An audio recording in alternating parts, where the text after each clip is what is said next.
BP department second semester subject name basics of business and business environment. இது இந்த சப்ஜெக்டோட first யூனிட்டோட syllabus. இதுலேருந்து ஒவ்வொரு டாப்பிக்காக தான் வந்து நம்ம வந்து லெசன் வந்து பார்க்க போகிறோம்.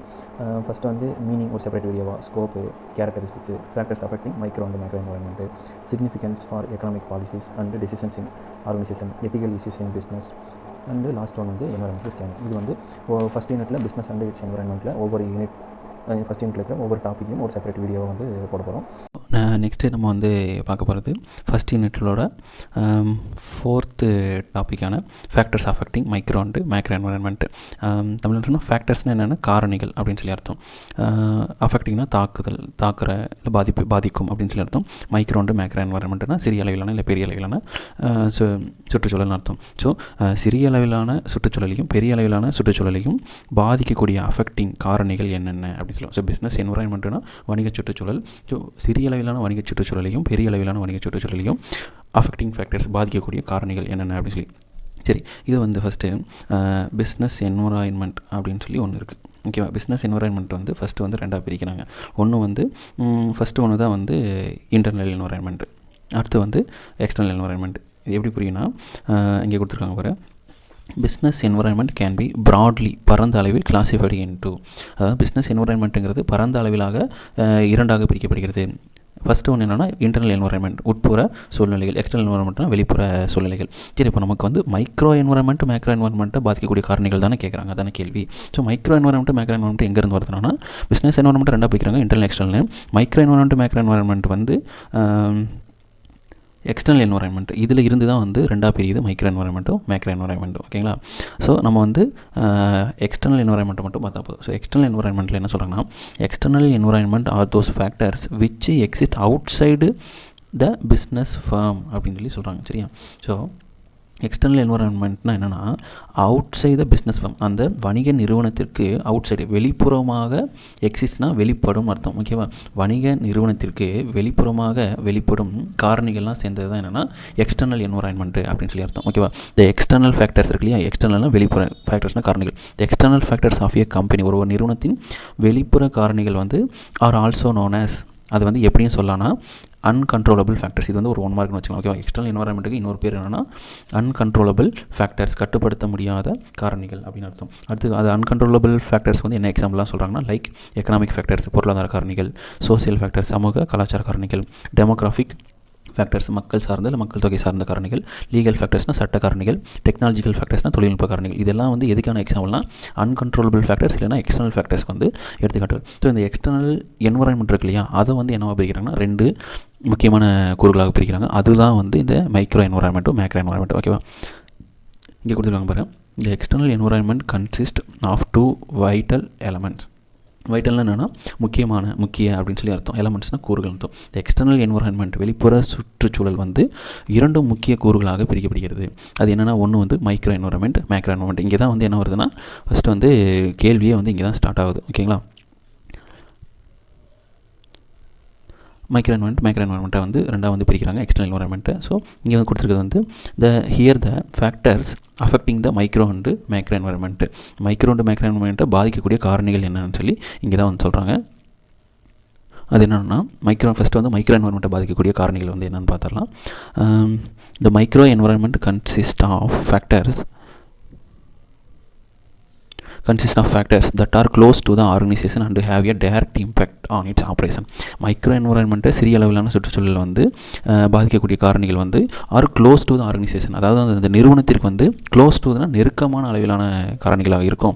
And have a direct impact on it's operations, அந்த ஆர்கனைசேஷன் இருக்கு இல்லையா, அந்த நிறுவனத்தின் ஆப்ரேஷன்ஸ் செயல்பாடுகளின் மீது ஒரு டைரக்ட் இம்பேக்ட்னா நேரடியான தாக்கத்தை வந்து ஏற்படுத்தும். 1-2 சொல்கிறாங்க. மைக்ரோ என்வரான்மெண்ட் வந்து தாக்கக்கூடிய அந்த காரணிகள் வந்து ஒன்று அந்த நிறுவனத்திற்கு மிக நெருக்கமாக இருக்கும், க்ளோஸ் டு த ஆர்கனைசேஷன். இன்னொன்று வந்து அந்த ஃபேக்டர்ஸ் வந்து டைரக்ட் இம்பேக்ட் வந்து ஏற்படுத்தும் அதன் செயல்பாடுகளின் மீது அப்படின்னு சொல்லி சொல்கிறாங்க.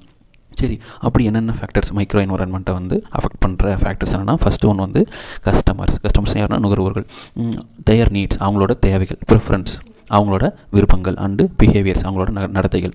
ஒரு பிஸ்னஸ் வந்து நடக்குதுன்னா யாருக்காக அட் த எண்டு வந்து இயங்குதுன்னா கஸ்டமரோட நீட்ஸ் அண்ட் வாண்ட்ஸை வந்து ஃபுல்ஃபில் பண்ணுறதுக்கு தான் இயங்குது. அதன் பொருட்டு பார்த்தோம்னா மைக்ரோ என்வரான்மெண்ட்டு அஃபெக்ட் பண்ணுற ஃபேக்டர்ஸ் ஃபஸ்ட்டு ஒன்று வந்து கஸ்டமர்ஸ், அவங்களோட தேவைகள், விருப்பங்கள், அவங்களோட பிஹேவியர்ஸ், நடத்தைகள். ஸோ செகண்ட் வந்து சப்ளையர்ஸ். யாருக்கு வந்து சப்ளையர்ஸ்னால் இந்த நிறுவனத்துக்கு வந்து பொருள் உற்பத்தி பண்ணுறதுக்கு, மேனுஃபேக்சர் பண்ணுறதுக்கு பொருள் வழங்குவாங்க இல்லையா, மூலப்பொருட்கள், ரா மெட்டீரியல்ஸ் வழங்குவாங்க இல்லையா, அந்த சப்ளையர்ஸ். ஸோ தேர் ரிலியபிலிட்டினா தமிழ் என்னன்னா நம்பகத்தன்மை அப்படின்னு அர்த்தம். குவாலிட்டி, தரம். ஸோ நமக்கு வழங்குற பொருள் வந்து தரமாக இருந்தால் தான் நம்ம மேனுஃபேக்சர் பண்ணி மார்க்கெட்டில் கொண்டு வர பொருள் வந்து தரமாக இருக்கும். ஓகேவா?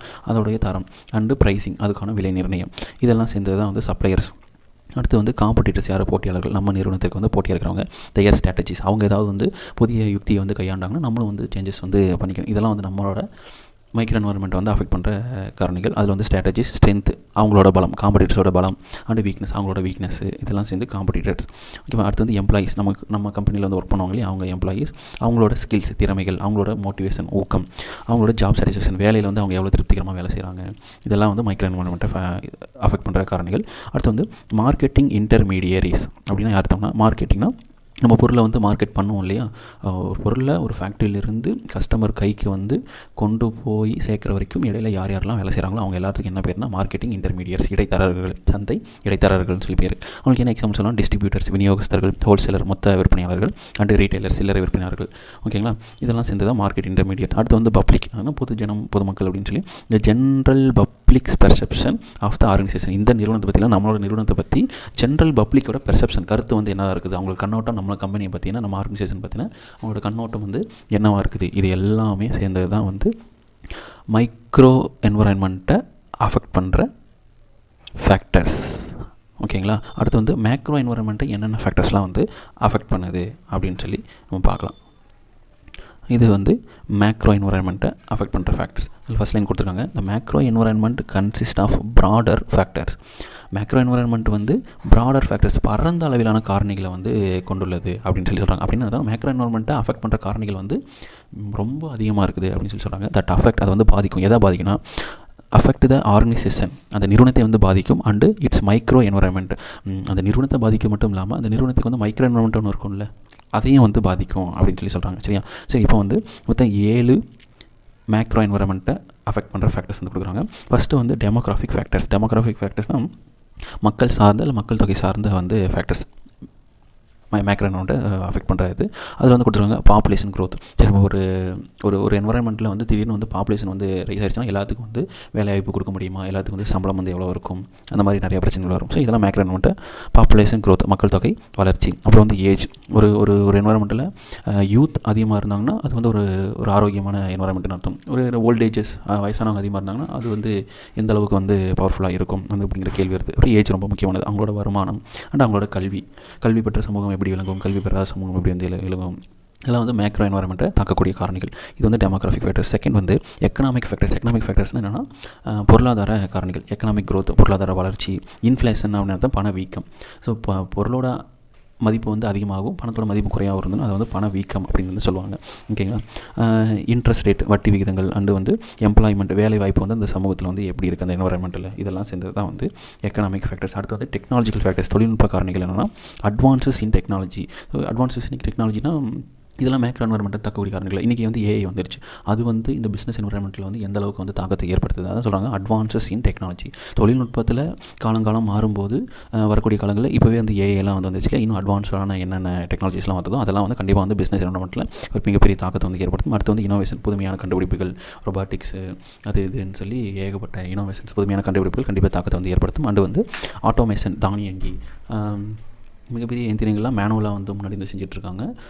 இப்போ வந்து நிறைய டெக்னாலஜிஸ்லாம் வந்துருச்சு இல்லையா, அதெல்லாம் ஆட்டோமேஷன், தானியங்கி, எந்த வேலையுமே வந்து மனிதனோட தூண்டுதல் இல்லாமல் தானாக இயங்கக்கூடிய தானியங்கிகள் வந்து நிறைய கண்டுபிடிக்கப்படுகிறது.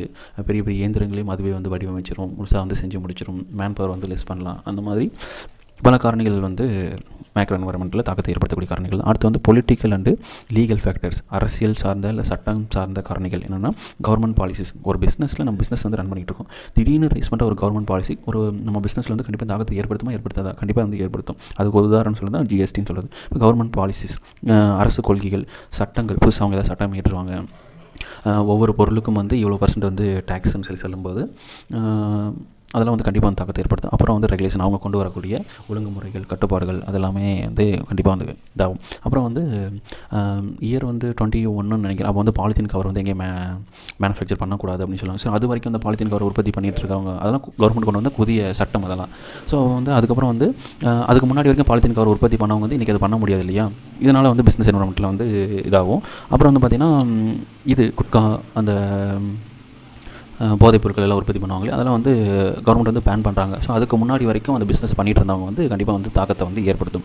இதெல்லாம் சேர்ந்தது தான் வந்து பொலிட்டிக்கல் அண்ட் லீகல் ஃபேக்டர்ஸ். அப்புறம் வந்து சோசியல், சமூக மற்றும் கல்ச்சுரல் ஃபேக்டர்ஸ், கலாச்சார காரணிகள் என்னென்னா சேஞ்சஸ் இன் சொசைட்டி, அந்த சமூக மாற்றங்கள் வந்து என்னென்ன நிகழ்வோ அதுக்கேற்ற மாதிரி பிஸ்னஸ் வந்து மாறுபடும். அப்புறம் வந்து கலாச்சாரம், வேல்யூஸ், அவங்களோட மதிப்புகள் வந்து இதெல்லாமே மாறும்போது கண்டிப்பாக பிஸ்னஸ் என்வரன்மெண்ட்லேயே அந்த தாக்கத்தை ஏற்படுத்தும்.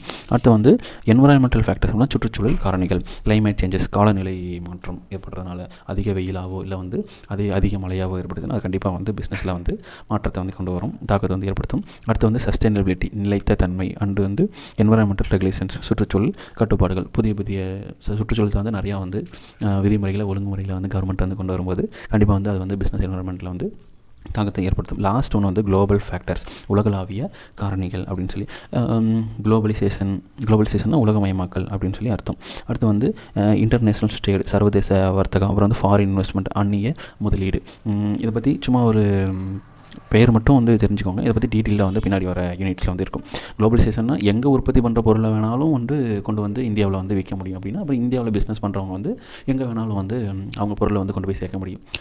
குளோபலைசேஷன்னா சுருக்கமான இதாக. இன்டர்நேஷ்னல் ட்ரேடுனா எல்லா நாடுகளையும், இன்டர்நேஷ்னல்னால் சர்வதேச அளவில் வந்து வர்த்தகம் வந்து நம்ம மேற்கொள்ளலாம். ஃபாரின் இன்வெஸ்ட்மெண்ட்டு, இங்கேருந்து அவங்க வந்து இன்வெஸ்ட்மெண்ட் பண்ணுவாங்க, அவங்க நாட்டில் போய் நம்ம இன்வெஸ்ட்மெண்ட் பண்ணலாம். இதில் வந்து ஃபாரின் இன்வெஸ்ட்மெண்ட், இது எல்லாமே வந்து அந்த மேக்ரோ என்வரான்மெண்ட்டில் வந்து அஃபெக்ட் பண்ணுற காரணிகள். ஓகேங்களா. இதெல்லாம் இந்த 7 பாயிண்ட்டும் மேக்ரோ என்வரான்மெண்ட்டை அஃபெக்ட் பண்ணுற factors. So micro environment factors. So இந்த வீடியோவில் வந்து நம்ம எதை முடிச்சிட்டோம்னா மைக்ரோ என்வரான்மெண்ட்டு, மேக்ரோ என்வரான்மெண்ட்டை அஃபெக்ட் பண்ணுற ஃபேக்டர்ஸ் வந்து முடிச்சிட்டோம்.